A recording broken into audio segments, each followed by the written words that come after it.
Hello, you are listening to the Pleasant Spirit Podcast with your hosts, legally blind licensed massage therapists, Kyle and Kelsey Pleasant. On this show, we talk about the messy, beautiful process of living a more intentional life. Whether you're into self-care, soul care, or just trying to stay sane in a noisy world, you're in the right place. Now take a deep breath, and let's begin.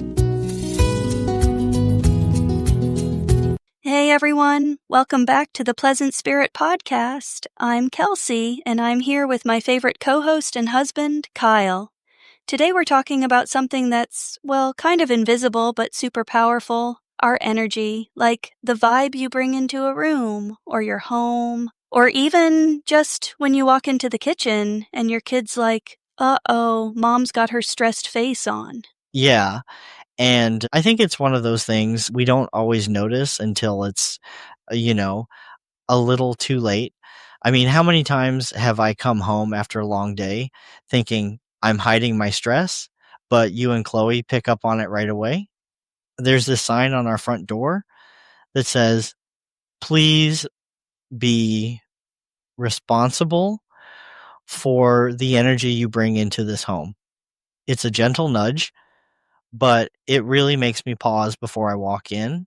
I love that sign, but it's true, right? We can't always control what happens out there, but we can at least try to be aware of what we're carrying with us. And it's not about being perfect. Like, I'm not floating around the house in a constant state of zen, unless you count when I'm crocheting with a latte in hand. But it's more about noticing, hey, am I bringing in a storm cloud or a little sunshine? Exactly.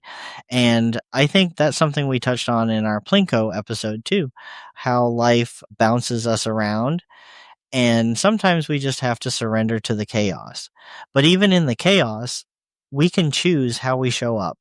It's not about pretending everything's fine, but maybe just being honest with ourselves and each other about where we're at. Yeah, and sometimes I'll literally say, okay, I'm in a mood, so maybe don't ask me about what do I want for dinner right now. It's like giving a little weather report for your soul. And honestly, I think that's more helpful than trying to fake it. People feel your energy even if you don't say a word. And it's not just at home either. I notice it when I am working too. If I'm not grounded, my clients pick up on it. They might not know what's off, but they feel it.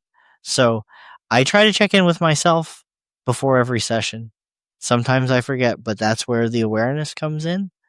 It's a practice, not a performance. Totally, and I think that's the key. Awareness over perfection. We're not robots. We're going to have off days, but if we can just notice, oh, I'm carrying some heavy stuff right now, maybe we can set it down for a minute, or at least not throw it at the people we love, or, the barista at Starbucks who's just trying to make it through her shift. So let's talk about some ways we can actually do this. Like, how do we reset our energy or get more intentional before we walk into a space? For me, it's all about grounding. Sometimes I'll just take a deep breath before I open the door, or even pause on the porch for a second. It's not fancy, but it helps me shift gears. I do that too. Well, except I'm usually fumbling for my keys and my cane and my coffee, but I try to squeeze in a breath somewhere in there. Sometimes I'll just put my hand on my heart and take a second, or if I'm really frazzled, I'll do a little stretch, like just reach up and wiggle my fingers. It's silly, but it snaps me out of whatever funk I'm in. Yeah, and I think those little rituals matter. They don't have to be big. Even just checking in with yourself, like, how am I feeling right now? What am I bringing with me? Can make a difference. I'll do that between clients, or even just walking from one room to another. It's like a reset button set. And sometimes, if I've had a tough conversation or, Chloe's had a meltdown, I'll just step outside for a minute, even if it's raining. Actually, especially if it's raining, There's something about fresh air that helps me shake off whatever I'm carrying, or I'll just pause and listen to a song I love. It doesn't have to be a whole meditation session, just a moment to come back to myself. I love that. And I think, too, it's about giving ourselves permission to adjust. Like, if you notice your energy's off, you can do something about it. You don't have to just power through. Sometimes I'll even say to you, hey, I need a minute, and just go breathe or stretch. It's not selfish.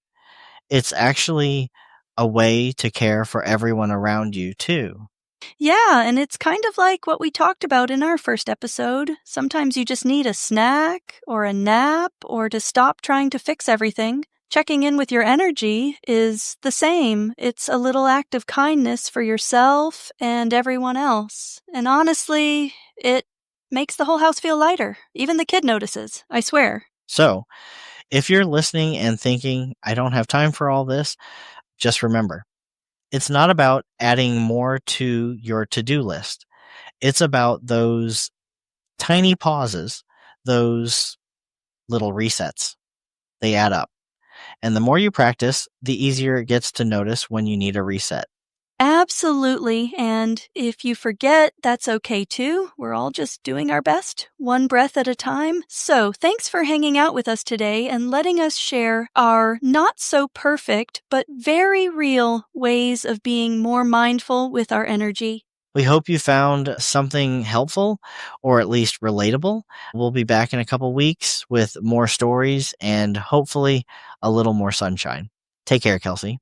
You too, Kyle, and bye everyone. Go be gentle with your energy and with yourself. See you next time. Thanks for listening to the Pleasant Spirit Podcast. To learn more, visit pleasantspirit.com and don't forget to subscribe wherever you listen to podcasts. If you want to reach out, you can email us at podcast@pleasantspirit.com. If you are in the Portland, Oregon area, you can schedule a massage at pleasanttouchmassage.com. Until next time, be well.